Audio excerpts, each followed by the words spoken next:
welcome back. So, this episode, we're going to be talking about changing your ways. Now, when I say changing your ways, meaning the things that you've been doing for the longest time that's not working for you, things that have been, you know, you think that is working, but really not, and you're not seeing any results from it.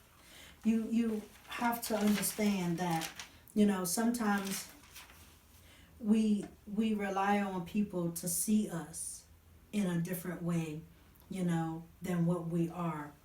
And then we also rely on how they feel or treat us to make sure that this is what we are. And we come back as a result of that. But when you change the way you look at things, the way you see things, the way you touch things, the way you speak on things, you will see a different side of you. You know, that is much more than what you was before. Because if you do the same thing with no results and think that, oh, I'm going to go and get something different, then you're mistaken.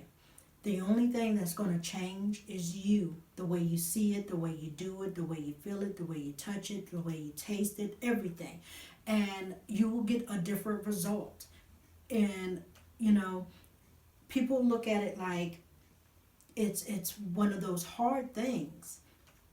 But really it's not, because, changing just a few minutes or a day, just like waking up in the morning. Instead of reaching for your phone, the first thing you should do is wake up, step on the floor, thank God that you're alive, and, wash your face or drink some water. Drinking water every morning when you first wake up is actually healthy. It helps your body, gets your organs going. Instead of looking at the phone, take a couple of minutes, go in the bathroom, look at yourself in the mirror, saying, hey, you're beautiful, you're pretty, you're handsome. Take an extra moment and do those things. Just changing your mind and changing the way you do things will make a difference in exactly how things are running in your life. Sometimes we go through situations that sets us back, you know. We look after it's all done and over with and we say, oh, what should I have done differently? See, I had a history of being in very bad relationships and I couldn't understand why. I had to step aside and take a look and really see what it is and what it was that I had to do for myself to see why I kept having a pattern of repeat bad relationships. Then I realized that all my relationships had the same pattern. And I was like, huh. But I didn't see that at first because I was on the outside looking in now and I saw it, but I didn't see it because I was inside looking it out and like, oh, this is the person I like and this, and this. But all of them had the same pattern, which I didn't realize, and it came to a point that I had to step back, reevaluate, and say, hey, this pattern I'm not going for anymore. If I get into a relationship, that pattern is something that I'm going to automatically look for. If it's there, they're automatically eliminated. And I'm sorry, but that's what it is. There was a couple of other patterns that I said that was in each and every last one of them. And with that, I was like, oh wow, these characteristics and these things take place. And I'm like, wow, all of them turn out to do the same thing in the end. So how can I change that situation? Or how can I change that outcome versus going through another? So I had to do some tweaking of myself to actually, go and get with me and say, hey, this is not what you're going for. This is not what you're looking for. You want something different, you're going to have to change how you go about finding people, how you look at people, and the things that you're looking for. You know, now I'm not looking for this, I'm looking for that. And just with those certain tweaks, I've been seeing a better outcome, a better, different quality of people that I am looking for, you know. And I needed the change, really, you know, because what I was wanting to do, most people didn't want to do. So I learned a new way to deal with it and a new way to look at different types of relationships that I had, whether it's friendships, relationships, kinships, all kinds of ships. You know, I had to reevaluate all the type of people, places, and things that I went to. I stopped and reevaluate and redid everything.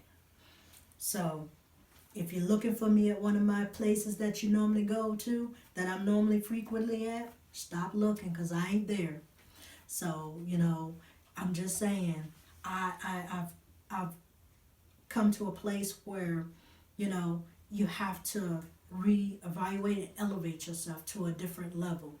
And when you do that, you'll see the changes automatically take place because no longer are you hanging with the same crowd, no longer are you hanging with the same like-minded people.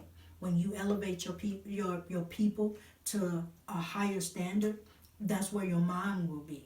And you elevate yourself to a different level, and you set your own standards for your own self. And I mean, we set our standards for the mates that we want. Why can't we set a standard for ourselves? You know, this is not what we're going to take from ourselves. This, you know, set boundaries and rules for yourself because, you know, 5 out of 10, you know, we sit here and we want to look for the perfect mate and the perfect person, but we are not willing to be the perfect mate and perfect person for the people that we want to attract or be with. So, you know, take that time and that moment to be that perfect person or be that perfect mate. You know, set the standards high for yourself as well as you set it high for your mate.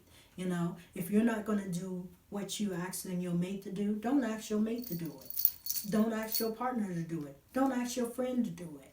You know, these are standards that, you know, that you should set place or take place and put in effect for your people to understand, you know, because if you're not willing to set that same standard for everybody else as you do for yourself, you know, then don't do that because, you know, nobody can live up to your standards if you can't.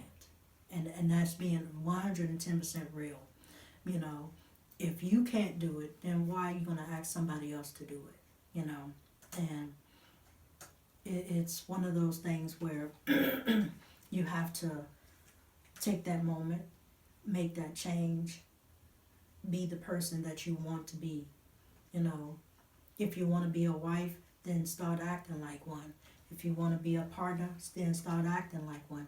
If you want to be a good friend, then start acting like one. That is, you know, how you get to make them changes that you want to see. Because if you're still doing the same thing, be in the same place, and expecting somebody else to be something that you're not, then you really definitely are setting yourself up for your own failure. To be doing the same thing you've been doing for the longest time, complaining about something that's not going to change because you're not making that change. So sometimes I sit back and I think, I say that, you know, God helped me through a situation, and He helped me to see what I was doing and how I was doing that made it all work for me, you know, because this last relationship took me to a level that I didn't even know I was in. Like I said before, you know, it was one of the most eye-opening relationships I've ever been in. And it took me to a place where I couldn't even realize my mind was messed up, and I really didn't see what was happening. So I learned a lot, I really did. And we all have a past. We do. But as long as you have overcome your past and you have conquered it and you have left it in the past, that's where it should stay. As long as you're not doing the same things as you was doing back then, you're good.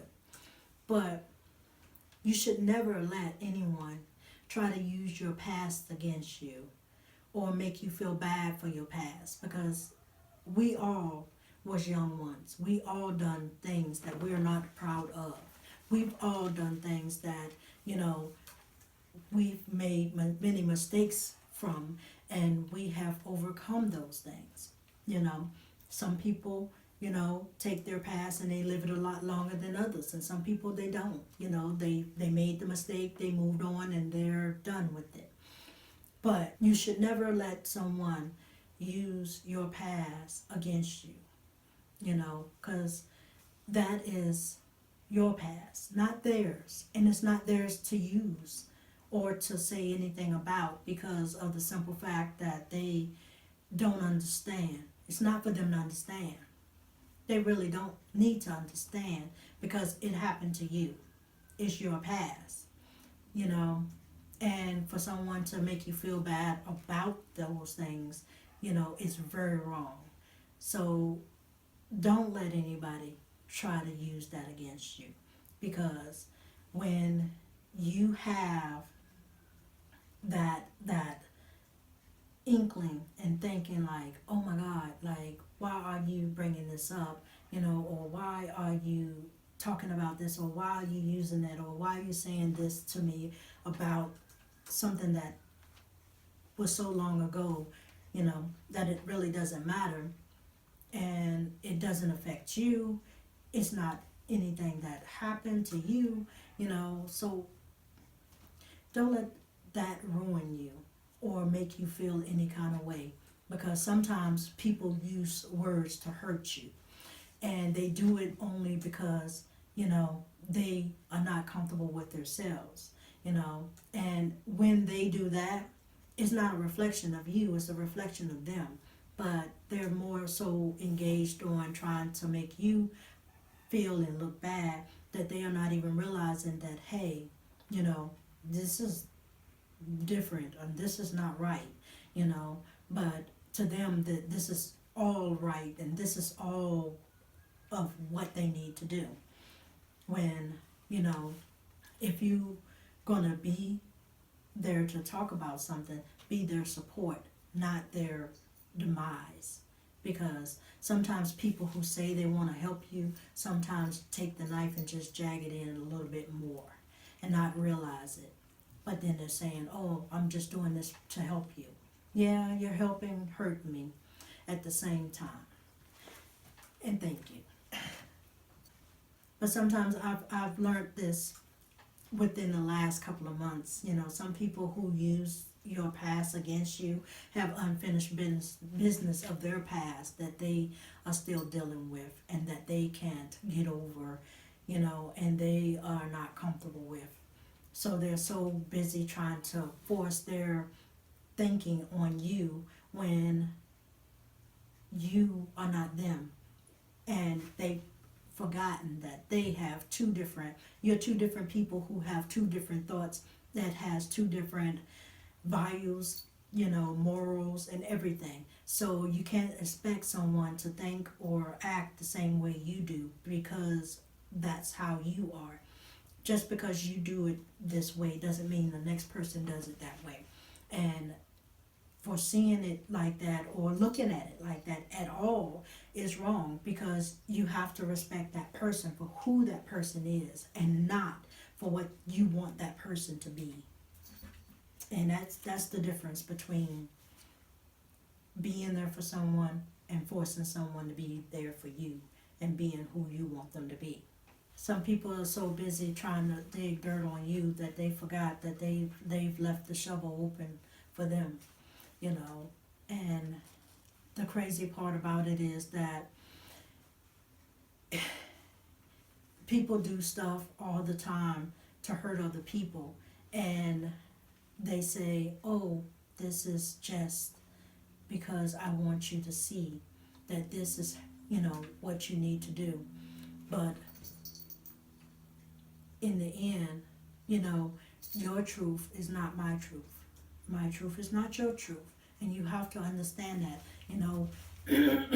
people can be in a room and see the exact same thing, and you ask 50 people who was in the room, and I'm quite sure you'll get 50 different versions of that story of what each person saw.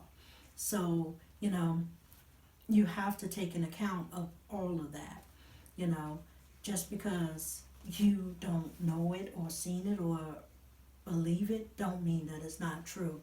And just because you heard it from someone who thought that they was there or wasn't there, or heard it from someone else, doesn't mean that it's true either.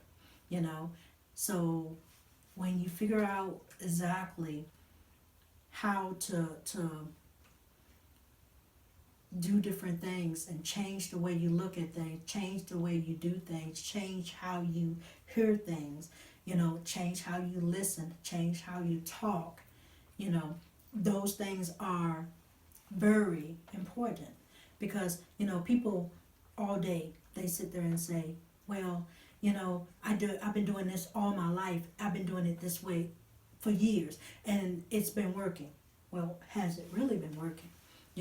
You're frustrated as heck, and you start about I've been doing this all my life,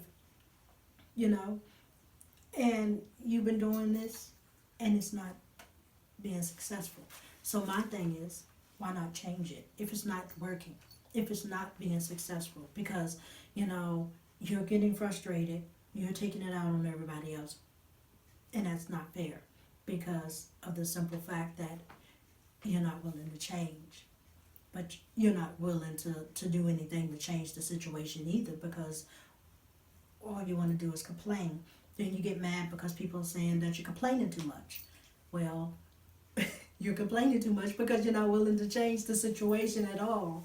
And that's where you come back to the source of being like, okay, something's got to give. And when you had enough, you'll make that change on your own. I can't force you. They can't force you.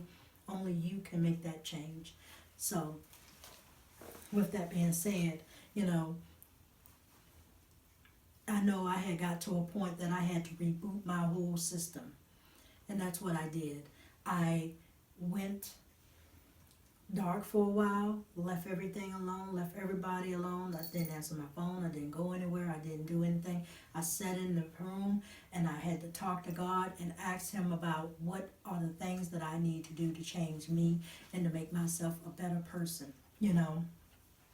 And see, God used my relationship to change me and my ways. And He used them for the better. And when He did that, He made a better me.